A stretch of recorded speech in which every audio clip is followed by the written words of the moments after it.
Before I begin this review for Baldur's Gate 3, I would like to take this opportunity to thank all of those of you who have subscribed to the channel and the great comments that many of you have taken the time to leave.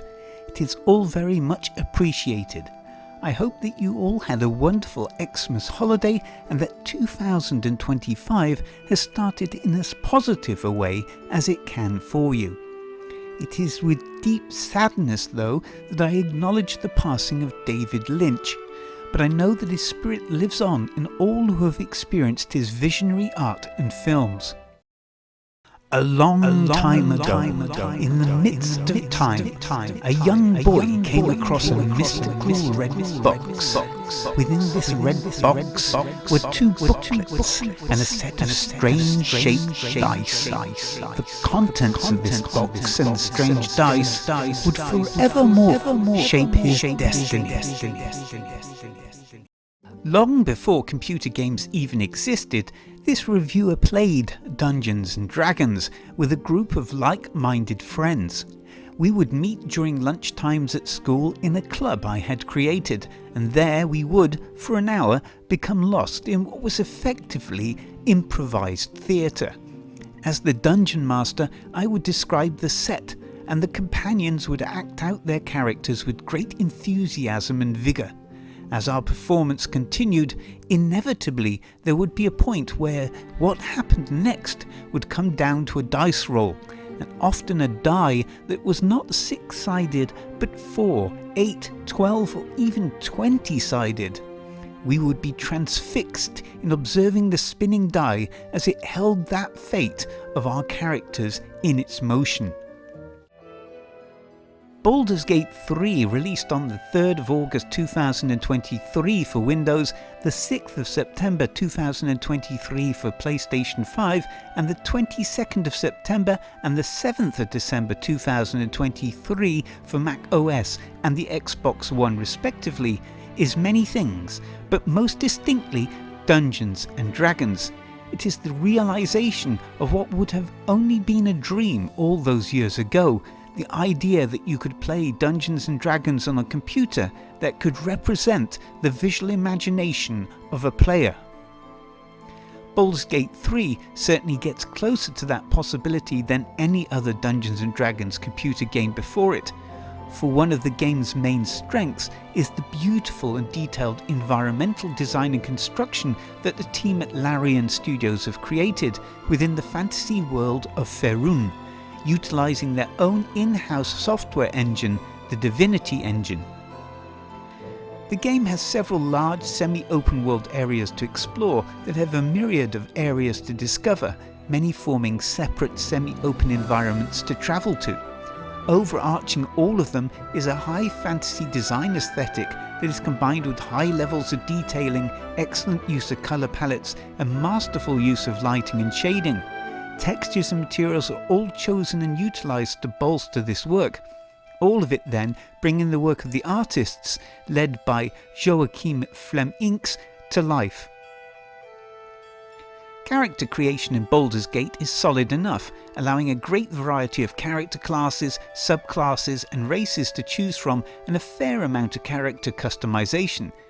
The appearance customization is very similar to Cyberpunk 2077's, although of course graphically inferior. But that is not to say that the character modelling and appearance of characters within Baldur's Gate 3 is poor. Far from it. Character modelling and animation is great, and it is that attention to fine detailing that makes a difference here. Possibly the greatest strength of the experience is the story and narration. Principal writer Sarah Bayless, lead writer Adam Smith and the whole writing team have produced an impressive game script which delivers an epic, unique story that players who enjoy fantasy role-playing games will relish.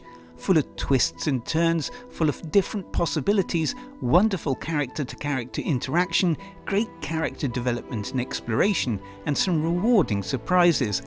The voice acting cast are all excellent. Of particular note are Amelia Taylor, whose narration with soothing and understated high English delivery perfectly encapsulates the tone of the game. Jennifer English as Shadowheart, Tim Downey as Gale, Samantha Beart as Karlach, and standing out just above all of them is the wonderful performance by Neil Newbon as the enigma that is Astarion. However, no game is perfect, and it is with some of the elements of gameplay that this reviewer finds troublesome. Of course, some decisions about approaches to gameplay can be seen in the context of attempting to ensure a game has a particular or more unique style and experience. Baldur's Gate 3 is a third-person perspective game. As stated above, it has many wonderful and rich landscapes to potentially admire. This, though, is often made impossible by the restrictions on the camera. Players can zoom out and in from their character. The closest view gives an almost over-the-shoulder view. You can see more on the y-axis, but overall less of the world. The furthest zoom out actually becomes an overhead view. The problem here is that as you zoom in, the camera height is fixed, as it was in Immortals Phoenix's The Lost Gods DLC, meaning that you can move the camera 360 degrees around your character, but you can't move it any further down, or if you move it up, it starts to zoom out again. It isn't a free-roaming camera as in Dragon Age. This left the player asking why. Why are developers restricting the ability of players to actually see the world that has been constructed and inhibiting their ability to see things that are happening in, say, combat? It is frustrating to say the least. This has been addressed by mods for the game, but as this reviewer is reviewing the game on the PS5, mods themselves are problematic as they can only be used with an internet connection. Furthermore, mods that give free roaming camera control are not currently available on the consoles. Baldur's Gate 3 features a turn-based combat system which is great and really adds that Dungeons & Dragons fantasy tabletop game feel to the experience. But this reviewer firmly believes that the difficulty of the enemies is much too high on the normal setting for the game, which in Baldur's Gate 3 is called balanced. A normal setting of a game should be a challenge, but not overly taxing or difficult. Character depth at this level should be through either complete idiocy or deliberately taking on a challenge that is far above the level of the character, within a role-playing game. However, even on this setting, especially at the beginning, enemies are extremely tough, able to utilize many abilities that players' characters only receive on much higher levels. In addition, there aren't as many opportunities to gain enough experience as there should be to offset the discrepancies in ability differences. So for example, Assassin's Creed Odyssey has so many areas, creatures and enemies to defeat and opportunities to level up that you can return to other areas that have harder challenges later on. And both Dragon's Age Inquisition and The Witcher 3 are the same. However here, despite this reviewer exploring everywhere he could, there are far fewer opportunities to do this. In the end, this reviewer used the custom setting and turned every option to either the least difficult or the most advantageous to the characters, and even then, some encounters were tricky.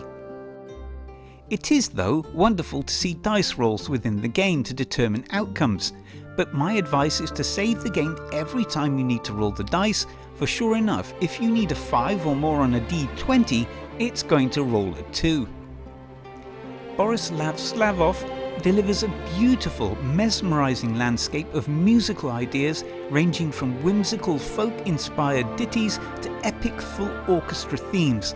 This is all combined with some enchanting songs and vocals from Ilona Ivanova and Maria Anastasova.